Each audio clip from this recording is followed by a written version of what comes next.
Oh, okay. We're live on Facebook as of just now. Give people a minute to tune in, check those notifications, load up the stream. All right, looks like we've got some viewers. Welcome back to another live stream. Kyle Hooten tonight, produced by the First Tuesday Conservatives, hosted by Alpha News. I am your host, Kyle Hooten. Tonight, we're joined by Isaac Orr, a policy fellow specializing in energy and environmental policy at the Center of the American Experiment. Isaac, thanks so much for being with us. Hey, happy to be on the show, Kyle. Glad to have you. So it seems like there's a lot of major news stories that have happened in the last couple months, last 6 months, that have been completely memory hold. And I don't think they would have been memory hold if they had happened at a different time. One of those is the Texas blackouts. I just feel like that's slipped from our collective consciousness, even though it was a major, major news story. Personally, I don't understand it very well. It's such a complicated issue, and it seems like the implications that it has on the rest of the nation are very great. And I was wondering if you could lend some clarity to that, explain what happened, and explain if we're vulnerable to those same issues here in Minnesota. Sure. American Experiment, where I work, Center of the American Experiment, where Kyle interned. We're actually buddies from back in the day when he was an unpaid intern at the Center of the American Experiment. Thank you for your donated time, Mr. Hooten.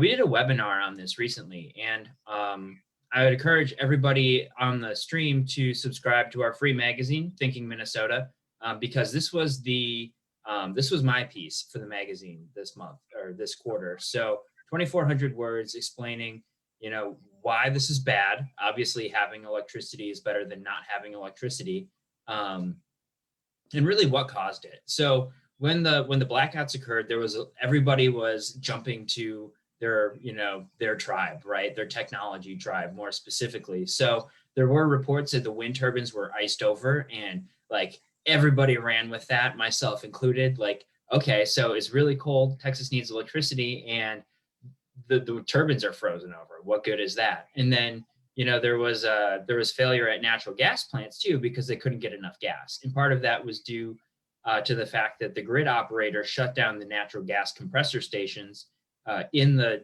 oil and gas fields because they didn't know where they were. So it was a man-made failure that kind of cascaded into a whole bunch of other problems. So why couldn't they just turn them back on? Isn't it pretty easy to do? Yes, but no, right? So everything's a lot more complex than anybody thinks, right? A lot of people think milk comes from the store. They think electricity comes from the outlet. And as a farm kid, I grew up on a dairy farm in Wisconsin. That attitude just drives me nuts. The problem with the blackouts was in Texas, they just didn't have enough power plants to generate enough electricity. And when the supply of electricity doesn't match demand, really bad things can happen. So in Texas, about 60% of the electricity or the heating there for their homes is done by electricity, because it makes more sense than laying down expensive natural gas infrastructure, because the heating is used so infrequently, right? So in Minnesota, 67% of us use electricity, or no, strike that, reverse it. Willy Wonka reference there for the folks at home. We use natural gas for home heating because it's a lot more affordable and it's a lot more dependable than electricity in our region. 18% use electricity. That's growing, but it's really difficult to compete with natural gas in terms of efficiency and in cost in Minnesota. But in Texas, they do, because it makes more sense.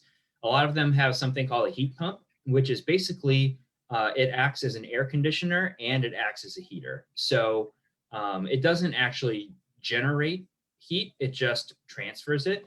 So it's really efficient as a machine, because it's got refrigerants. So when the refrigerant goes through a warm area, it sucks up all the heat, and then when it comes into your house, it releases it. But those only work till about 30 degrees, right? So they would not work very well in Minnesota. They work a lot better in Texas, unless it's 4 degrees in Texas. So these things, the heat pump is a good machine under ideal circumstances, but under these circumstances, so they call it a balancing point, a heat pump balance point. And I only know this because there's a really good online program from Penn State University that teaches you all of these wonderful things if you have hours to sift through it. But when it gets below 30 degrees, the heat pump works a lot harder, but it's a lot less effective because it's trying to transfer heat from the outside that just doesn't exist. And that caused the demand for electricity to spike. And when that happens, when the demand outstrips the supply, then the frequency of the electricity drops. And I think of the frequency as, I think of that sort of situation as a dilution of the electricity. It becomes weaker. And what happens when the frequency becomes weaker, the big power plants, the nuclear plants, the coal plants, the natural gas plants, they're like, oh no, we have to fix the frequency. So they start to spin faster. And the problem with that is you put so much torque on the shafts in these large generators that you can irreparably damage them if the frequency gets out of line. So in Texas, that started to happen. Like the big plants were starting to hit the threshold to where they could break, but they were so desperate for the power. So they weren't able to shift the power back over to the oil fields, in part because they didn't have enough power to go around, and also because they didn't know where they were. So part of the things that are happening in Texas now, oil and gas companies are required to tell the grid operator where those oil or those natural gas pumps are, so they don't do that again. So part of this was, all of it was avoidable if we had done smarter things with energy, but some things were more avoidable than others. So, that reporting requirement is fine. I think it'll be valuable, but it's really not getting to the crux of the issue, which is Texas has reduced the number of coal and natural gas plants available to generate electricity because of the way that their electricity market favors subsidized wind and solar. So they've had an increasing demand for electricity over the last 10 years, but they've actually reduced the number of reliable power plants. So, you can winterize a gas plant, you can't make the wind blow. And I think that when we're looking at natural disasters like this, and this is really a man-made disaster, right? Because people in Minnesota, if it's 4 degrees here in February, we're like, hey, pretty good day. Yeah, it's not unusual. Right. Tom Jones, it's not unusual. What's new, pussycat? Exactly. Yeah, so the moral of the story here is look at what's actionable. What can you do to prevent this from happening in the future? And building more wind turbines isn't the answer to that, because the wind speeds died down when it was really cold. That happens in Minnesota during a polar vortex because you have these low pressure systems, and that's why the cold air is just sitting there, because the wind isn't moving, right? And like you just need that wind, you can't store it. There's a really cool study from Wood Mackenzie that shows that all of the battery storage, the lithium ion battery storage that is projected to be in existence by 2030 would power Texas for about 13 hours. That's all of it in America by 2030. So a decade from now, all the batteries in America wouldn't even power Texas for one day. No, that's the globe. That's the entire world. The entire world. Wow. Texas would need to steal the battery capacity from the entire world to get 13 hours of juice. And that would have been not enough to prevent blackouts in January, based on the way other resources operated and performed during that polar vortex. So, the folks that say, like Governor Walz, like, President Biden, AOC, who say, wind storage and batteries is the future of energy. Like, no, it's not. It's your fairy tale, and it's irresponsible, and people die when people advocate for irresponsible energy policy. I feel like since, 2010, people have been talking about graphene and these crazy new battery technologies, and they're going to revolutionize it, and it's going to be 100% efficient electricity storage. Is that all just more fairy tales, or is there some hope that those technologies will come to market?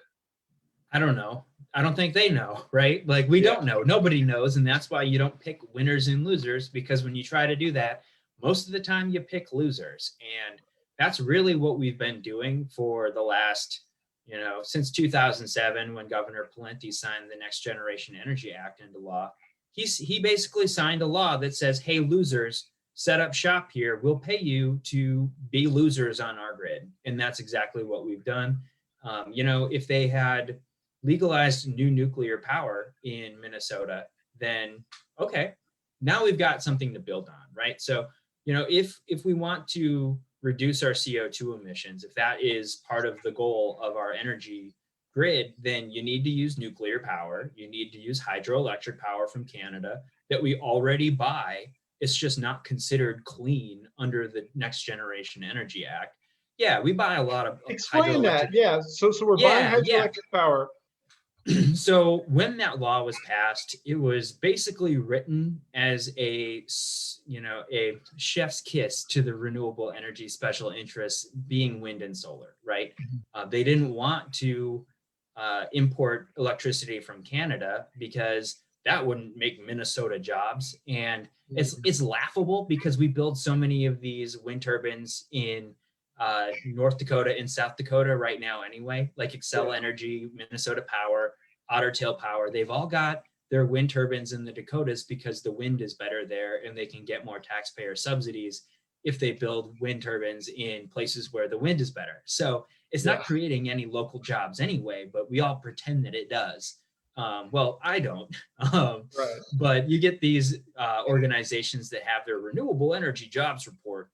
They never count the jobs in the nuclear industry as clean energy jobs, interestingly, even though we get way more electricity from nuclear power than we do from wind and solar. It's not even close. But those jobs aren't clean because, they're not getting a little kickback for the report. So the only clean energy then, according to these people, is wind and solar. That's it. Well, yes, but you have to look at the clean energy jobs that they talk about is people who install windows that may be more energy efficient than the windows they're replacing. The people that manufacture those windows. So it's something like 70 to 75% of these jobs are just jobs in the HVAC. They're jobs in people who are, doing door and window installations. And like, those people are great. I'm happy they're here. Like, I needed to have a new boiler put in. I bought an 83% efficient natural gas boiler because I'm afraid the city of Minneapolis will ban the use of new natural gas in the future. So rather than get stuck with some sort of crappy retrofit, I was like, I'm going to be ahead of the curve. I'm going to put in a new boiler in my system. But, the 4 guys that were down there trying to figure out where my pipes went for my radiators, I'm sure they all got counted as clean energy jobs. And it's a total farce. It's a total scam. It seems like what these people are doing is just pushing around existing numbers, massaging statistics, and at the end of the day, patting themselves on the back and saying, like, look, we did clean energy, when in reality, it's not really increasing the efficiency of our state. And I would imagine that there has to be redundancy anyway for those not windy, not sunny days. That's the main thing, right? So Texas decided they didn't need the redundancy, and it backfired in a really massive way, right? Yeah. So, before Texas had their massive blackouts, we have like a leftist funded group in Minnesota that pretends to be conservative. It's called the Minnesota Conservative Energy Forum. It's MINSEF. They're overtly pretending to be conservative. That's crazy. And then when you look at all of their documents, it's like the Energy Foundation, which is this ultra liberal energy group out of California that gives us Sierra Club, Natural Resources Defense Council, like all of the bad people, all of like the Greenpeaces of the world. And they're getting money from them. Like, it just doesn't make any sense. So where were we going with this? We're talking about redundancy. Oh, sure. So they used to say, oh, well, look at Texas. They've got more wind than anybody else. And, their electricity prices are lower than here in Minnesota. And it's like, okay, well, they didn't pay for the redundancy. One of the reasons that Minnesota's electricity rates have risen so much since 2007 is because we're building all of this renewable energy stuff. And, as consumers, if you live, you don't have a choice. Like my apartment building that I own, my triplex, is in Xcel Energy's service territory. And I have to buy my electricity from Xcel Energy no matter what. And every time Xcel builds a wind turbine, they're guaranteed to make their money back plus a 10% profit. by the Public Utilities Commission. It's not a free market. It is Xcel Energy isn't a state-owned entity, but they are so heavily regulated and guaranteed to make money that they're essentially, I argue that they are effectively a state-owned entity with limited private interests, right? So the idea that they're, doing this out of the free market spirit, like Excel's a private company, they can do whatever they want. Well, that's not really true. So the I'm curious redundancy. for a while, is there a truly free market solution to this power grid situation though? So that's the real, B word of the situation, right? Yeah. So if there were a situation where a natural monopoly may occur, it's probably power generation, right? Yeah. So Meredith Angwin has a really great book out. It's called Shorting the Grid. I would encourage everybody to check it out. But in areas where they've tried to, liberalize or deregulate the electricity market, it actually becomes more regulated and makes less sense with the rules that they make, because they try to be fuel neutral. And like, that sounds good in like theory, but it isn't good in practice. So one of the things that she talks about in that book is the independent systems operator in New England, right? So the only reason they don't have blackouts more frequently is because a lot of natural gas plants store fuel oil on site to burn in the case of an emergency, right? So Andrew Cuomo won't let Pennsylvania build natural gas lines through New York to New England. So they either have to import Russian liquefied natural gas or they need to burn fuel oil. So, don't forget, he killed all those nursing home victims, but he's also killing people by not allowing a natural gas pipeline through New York. Is there nothing the feds can do on that? Because you always hear about these state issues when it comes to pipelines and energy. Where's the role of the federal government on this? Well, I mean, for the next 4 years, the role of federal government is going to be, well, what's the greenhouse gas emissions of this pipeline? And they're going to use that as a tool to not approve stuff. So, that's really where I feel the Biden administration is going to be the most detrimental to America's energy security and our economy, is through their ability to just use the executive branch to, just slam energy producers with stupid regulations. So that's what's going to happen with infrastructure. They're already signaling that that's a big deal. So, we're fortunate that we got a whole bunch of liquefied natural gas export terminals approved and built during the Trump administration, because it's harder to shut something down after it's already built. And that's what Gina McCarthy knows. She wants to build all kinds of electric vehicle charging stations. She wants to build all kinds of transmission lines. She just wants to do as much of the Green New Deal as she can using the power of the executive purse and really ram through all of these really big, expensive changes and just say, oh, too bad, deal with it. And that's exactly what she did when she was administrator of EPA under Obama. They put in all of these regulations that were later struck down by the Supreme Court. But by the time it worked its way through the court system, all of the utilities were trying to comply with it, because if they didn't, they'd be out of business, they'd be fined. So they were basically like, here's the super unrealistic regulation. It's not legal, but deal with it. So that's what we're in for. We're in for the bully pulpit here for the next 4 years. And, I hope that some of the people that didn't like mean tweets suffer as a result of, it just bothers me, right? Like the mean tweets people, like, yeah, his tweets were obnoxious sometimes. Sometimes they were hilarious. So, but it's a good point, though. You have these superficial issues. People are mad about how the Trump administration messaged, or they're mad about these totally arbitrary, superficial, meaningless things like tweets. And then they end up electing a new regime that doesn't know how to properly manage energy infrastructure. So you gain so little but lose so much, and people don't even realize it. I mean, hopefully they do. But, like, on the other hand, if he had been less abrasive and just less of a, horses behind, he'd probably be president. Like, yeah, perhaps.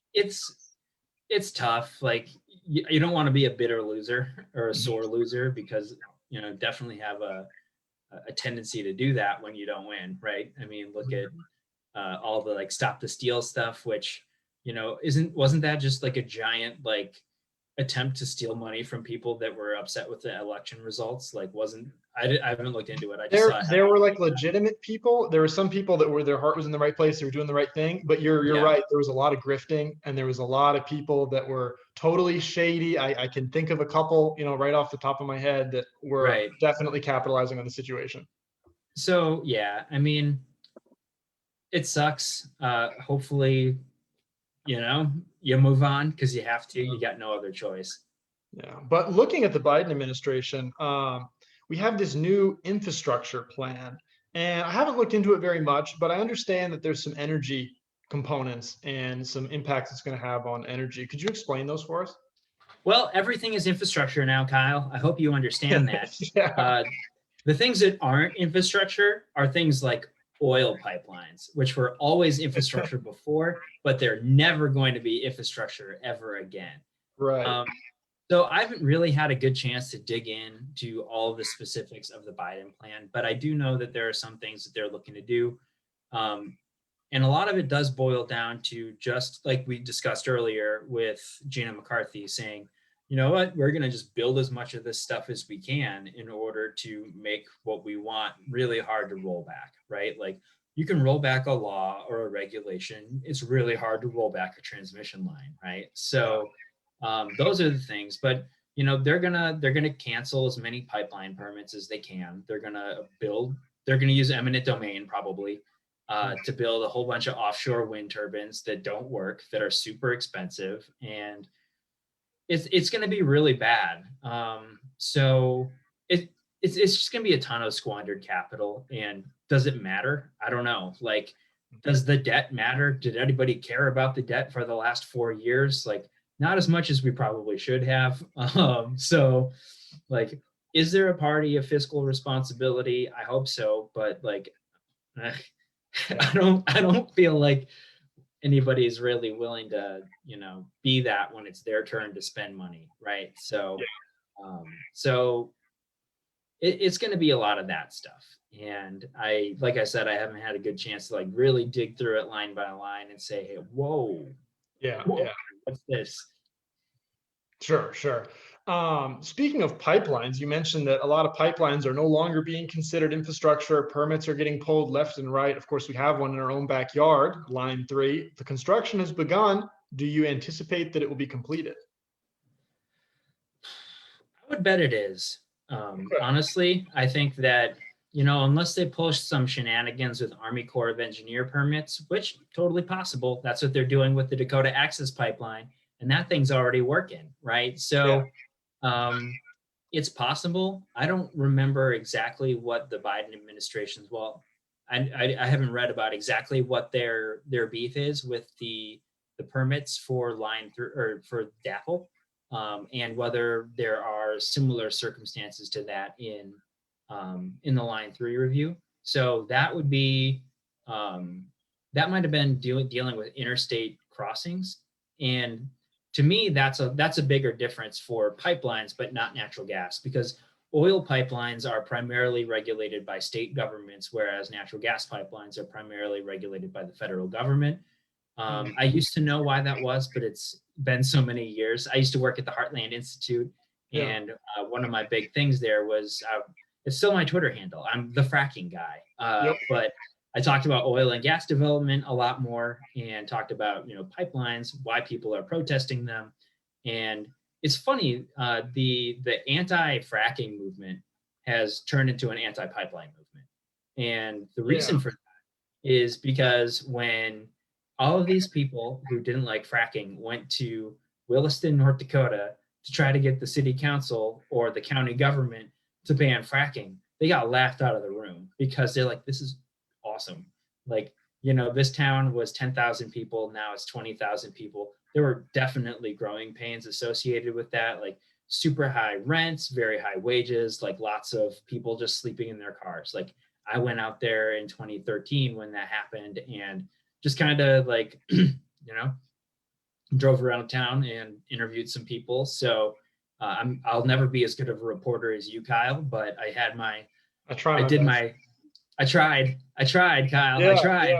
yeah. Um, yeah, so, but yeah, they went to Youngstown, Ohio, like probably 12 times it's been on the ballot to ban fracking within Youngstown, and every single time the voters turn it down. So they realized that, hey, oh, I guess people like economic prosperity and good paying jobs and energy that's affordable. So rather than going into the local towns and counties and states to ban fracking, it worked in New York because Cuomo just hates anything that works. Um, he just hates meritocracy with every fiber of his being. It worked in Vermont because they don't have any natural gas to frack. So, like, Bernie got to stand on his soapbox and like, oh, we banned fracking. Um, but but the pipeline movement, it's way easier to get people ginned up about a pipeline than fracking because the local population doesn't see all the economic benefit. It's just kind of a thing that goes through their backyard. It transports this thing that isn't politically popular right now.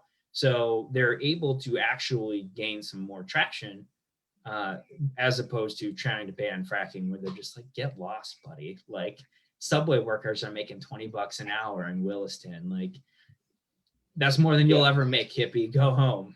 Yeah, exactly.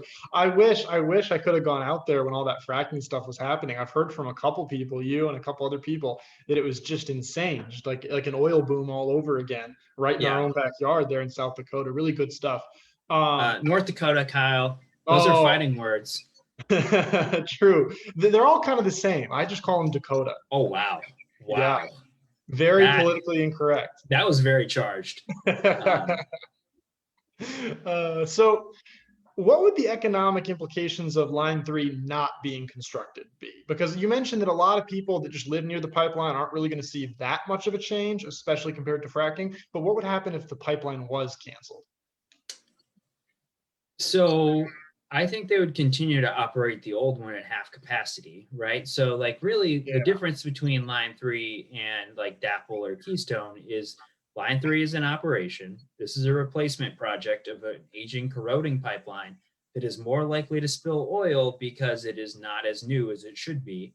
And that happens to people everybody, don't right? realize that either. I mean, Right. almost They think it's a nobody, brand new pipeline. right? Um, and it's, I've written about this before, but once the new line 3 is completed, I believe we'll be importing more oil from that one pipeline than we import from Saudi Arabia, period. Really? Yeah. Yeah. It's huge, man. Like I didn't realize this until I wrote an article about it in 2020, the year that is basically Voldemort for everybody. But I said it. I wasn't supposed to say it.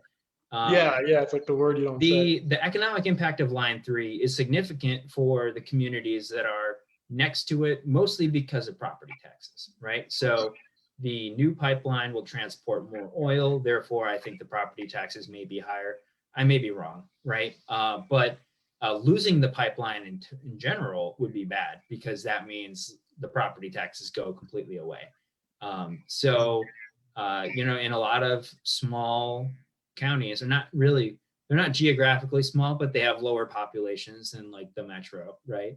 Yeah. Um, Things like power plants and pipelines are, important contributions to the local tax base. And when those things go away, services get cut. And, that's not great either because, I like my government as small as possible, but you do need services. So somebody's got to plow the roads, right? So that's the main thing. And the other thing is the refineries in Minnesota. So we basically refine Canadian crude, which is a heavy sour crude. It's kind of the same thing that we import from Saudi Arabia or Venezuela. So heavy sour crude just means that it's got a lot of impurities in it. It's got a lot of sulfur. Whereas the stuff that we're getting from North Dakota is light sweet crude. So it's high quality, pure stuff. It requires a lot less refining. But the problem is, we thought we were out of the good stuff in the 70s, right? So all of the refineries in the United States are geared to run on like the heavy sour crap. And like we finally found all this nice sweet stuff in North Dakota, New Mexico, and Texas. So we actually export a good amount of that oil to other countries, like in North Africa, that are set up to run with the better quality crude. And that's why lifting the crude oil export ban was so important back in 2015. I was really mad about the deal that they struck. They extended the wind and solar tax credits for another 5 years in order to get that done. But I guess it was worth it. But it's interesting that people are like, no, we need to keep all the oil here. And it's like, well, no, we don't. So I grew up on a dairy farm in Wisconsin. We fed beef cattle too, but a lot of people don't realize that when they go to McDonald's, they may not be eating American beef. It's probably from South America, because we import a lot of grass-fed beef from countries that, feed their cows grass, and we export a lot of our, top end cuts to Europe or somewhere else, right? Because, my dad is as guilty of this as anybody else, but a lot of American farmers think that they are making the best quality, animal for that they possibly can, right? They want to do the best job possible. That means they're feeding them a bunch of grain. They're getting fat. They've got a lot of nice marble in them, but there's not enough demand in the United States alone to soak up that brand of beef, right? So the farmer is able to get a better price by shipping that beef to England, right? So that's good, right? That's the benefit of global trade, right? So the oil market is the same way. That's a very convincing argument, and something I've never heard before, that instead of retaining all of our oil, it's better to sell the stuff we can't process and then intake stuff that we can process. Of course, there will be some degree of, the exporting, the importing just canceling out, and then we can refine oil in a more efficient way. So I assume it would just be prohibitive to convert our refineries to be able to refine different grades of oil. Is that just not something you could do? I think it would be expensive, and it's almost like, well, what's the point? Like, if you can keep importing oil from Canada or Saudi Arabia that doesn't require a big retrofit and a bunch of downtime, why do it? If it isn't broke, don't fix it. I think that's it. But, I've never really looked into, okay, how do we fix this refinery to run on that light sweet crude? Yeah, that's probably very, very technical. I'm sure you can get a PhD in refinery management. I'd need to. Yeah. So this might be getting sort of too far down the oil, rabbit hole, but Canada's a very liberal country. And I've been wondering for a long time, what's going to happen when they crack down on oil, and will they ever stop selling it to us? Are they going to go off of oil? Is that even something they're considering? Oh, I mean, they have a carbon tax, right? But I don't know if they're actually going to be able to quit it. So Alberta, I don't remember when it was. It was a few years ago. A buddy of mine who works at the Mackinac Center for Public Policy in Michigan, he grew up in Canada. It was right when they were talking about Trump buying Greenland. So we wrote an article, and it got published in The Hill, that said, forget Greenland, Trump should offer statehood to these Canadian provinces. So Alberta is basically the Texas of Canada, right? It's the large oil and gas producing state. Manitoba or Saskatchewan, sorry. I had to go back to my province history. So I don't feel too bad, because I'm guessing like I know more. I know the Canadian national anthem by heart, actually. My friend and I went as Mounties for Halloween one year, and we thought it would be really funny if we knew the anthem as part of our costume. Yeah. So what happens is Alberta and Saskatchewan are the oil and gas producers, and they're forced to make something called equalization payments to the eastern provinces that are net takers. So it's going to be tough, because what Trudeau wants to do is he wants to basically tell these Albertans to go pound sand. They're the most independent-minded people in Canada, right? They're the most likely to be, the French in Quebec said they wanted to secede, but they wanted to keep all of the payments, like their welfare payments from the Western provinces coming in. They wanted to, this is no joke, they wanted to keep the Canadian currency. Jason and I talked about this the other day because it's hilarious. Yeah. but they didn't want to pay in taxes. So they wanted to get everything and pay in nothing, which, I guess is good work if you can get it. Yeah. But it's going to be tough to actually stop producing oil and gas in Canada. Maybe they do, or maybe Alberta just says, hey, you need a 51st state, guys. I would love that. Like, that would be so great. And that would actually eliminate the Keystone Pipeline problem, right? So it's 2021 and we're still talking about the Keystone Pipeline. This shouldn't have happened. Like, this thing should have been built in 2013 or 2014 when the State Department came out with a report that basically said, all right, well, this is a marginal increase in CO2 emissions, but it's really insignificant in the global scheme. So, not a big deal. But Obama basically just said, too bad, and did not approve it. So, but they only needed the State Department approval because it was crossing an international border. If Alberta was part of the United States, they wouldn't need the State Department approval anymore. So maybe you could build the thing.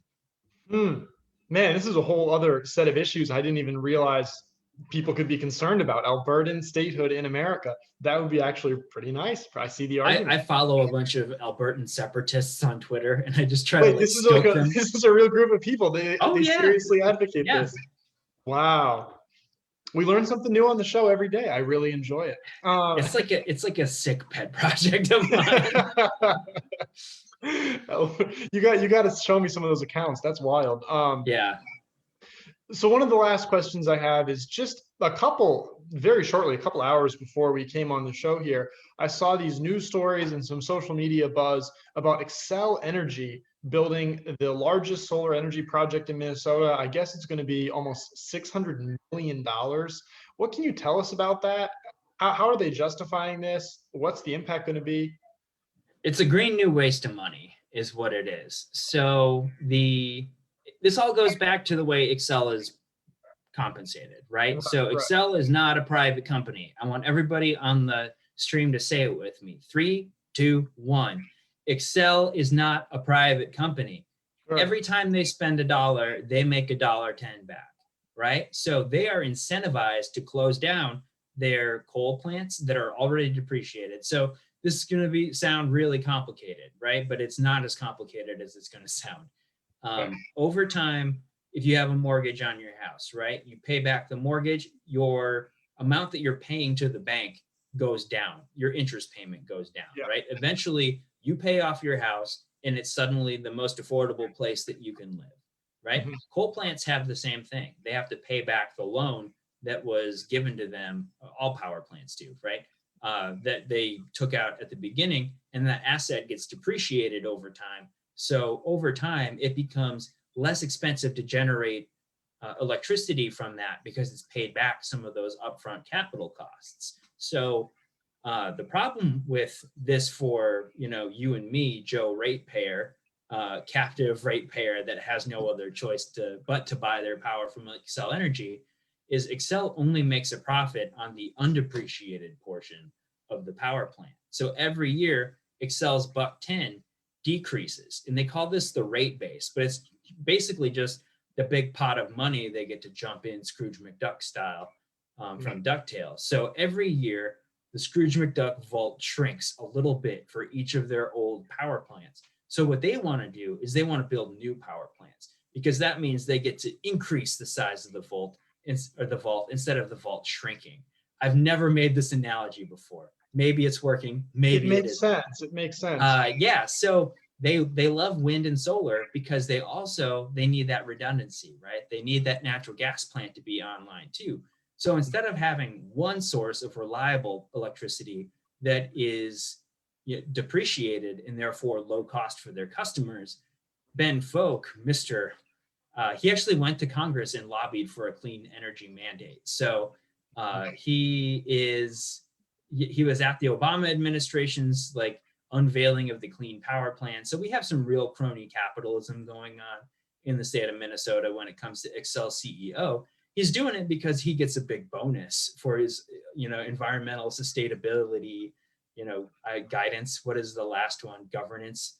But basically his ESG score, if the company is more carbon free, he gets a bigger bonus. The shareholders get a lot more money because Excel's making more profit, because you've got a $600 million solar plant, but it doesn't work at night. So you still need a natural gas plant. So put that $600 million in the vault, add 10%, and that's what that 10% is what Xcel Energy shareholders get. So, wind, solar, gas equals giant rate base, giant money pit, whereas existing reliable, good old fashioned coal, which I like to equate to as a 2013 Toyota Camry. It's a little long in the tooth, but it's fine. Like, you don't need anything better than that. And if you do, you need to reevaluate your life choices. So yeah, that's what it's all about. It's all about the Benjamins, baby. Very interesting. This is one of the only business deals I've ever heard of in my life where the people literally make more money by becoming less efficient. Yes, that is exactly what it is. They're literally incentivized to make worse deals, to spend more capital, to take on more debt and liability without having any equity and assets. Yes. So, I mean, the assets are the power plants, right? So that's the equity that they have. But the check on this, right? The supposed check on this monopoly power is the Public Utilities Commission. It's a group of people appointed by the governor that either says, yes, this expense is necessary and therefore you can put it in your money pit, or no, we don't think you should build this because it's not in the interest of ratepayers, right? So this all goes through a process where, this board and a whole bunch of staff at the Public Utilities Commission, they look through all the modeling and they say, oh, well, this is either good or this is bad. And all of the people on the Public Utilities Commission are in favor of even crazier proposals than Xcel is doing, because, they're all Dayton and Walz appointees. And, the PUC is supposed to have at least two Republicans, or two members of the non-majority party, right? So what Dayton did, it was either Dayton or Walz, I forget, but they actually appointed a PUC commissioner that was independent because they were further left than the Democrats. So like, our PUC, totally worthless. They are not they're not protecting ratepayers at all, right? So there's going to be a 20% increase in electricity prices coming up soon. The Star Tribune's written stories about it because, another fun thing, if you use less electricity, Xcel gets to raise the price of your electricity to make up for the money that they're not making. Yeah, it's a total, wow. The house always wins and Xcel is the house. So when people talk about energy efficiency, saving you money, no, that's not how it works. They just raise the price. And it's funny that energy efficiency, if we still had our coal plants, could save some money. But because we're switching to wind and solar that don't have fuel, they're just capital, they're steel in the ground, that all goes into the rate base. But the fuel that Xcel buys is just a direct pass through to the ratepayer. So that's not actually put in the rate base. So here's the thing. If it costs $30 to generate a unit of electricity with a coal plant, about $20 of that is coal. So if you did cut back on your electricity consumption by 1 unit, you would save $20, right? Because you'd still have to pay for the capital cost, the insurance, the employees at the coal plant, even if it's not generating that unit of electricity, but you would actually save that on the fuel. That's not happening anymore because the wind and solar, they don't have fuel. So like, it's impossible to save money by reducing your electricity consumption because all of that's going into the rate base. So they're guaranteed to make their money back on it, plus a sweet, sweet 10%. So the only incentive to reduce electricity use if you're on an all solar grid is because you're going to run out and it's going to stop working. There's no financial incentive to use less electricity. Long term, right? So in the short term you do because you want to try to avoid the cost, but eventually it's going to, the PUC is just going to say, okay, yeah, you can raise the rates. You need to have a sales true up is what they call it. So like, oh, you sold less electricity than you thought you were going to. Okay, you can raise the price of electricity to make up for it. So there's really no way to save money in the long term as we get more and more oriented toward a grid that's powered by wind and solar. Is there any recourse that the population has against the Public Utilities Commission? You mentioned that they're appointees, they're not elected, so we can't vote them out. Is other Right. than just taking over the state, which isn't going to happen. Republicans are not going to win Minnesota anytime soon, I don't think. Is there any solution to the problem? Why, Kyle, I'm glad you asked. So American Experiment has done a lot of petitions to the Public Utilities Commission. I think we got like 2,400 people to say no to an Xcel Energy Green New Deal, which is the first time they've ever had a large concerted conservative voice saying, hey, don't do this. It's a Right. dumb idea. And, you know, that's really where I feel like our value as an organization comes from. We're able to, you know, well, all of this stuff is incredibly dense, right? So, I mean, this is just, it's a terrible way of doing things. Maybe it's the best way we have, but it's so arcane, it's so non-transparent that it's really hard for average people. Most people probably don't even know we have a Public Utilities Commission, and they've Yeah. never heard of an integrated resource plan, right? Right. But my colleague Mitch and I have been able to figure out what's this going to cost, why is this bad, who do we yell at, and we're able to tell people, hey, you're going to have to pay $1,400 more for your electricity every single year if this thing gets approved. Send an angry email to this person, and we're actually going to make it even easier. Hit this button and send an angry email to this person. So that's the recourse that we have. I think that we should try to push legislation to make the Public Utilities Commission elected.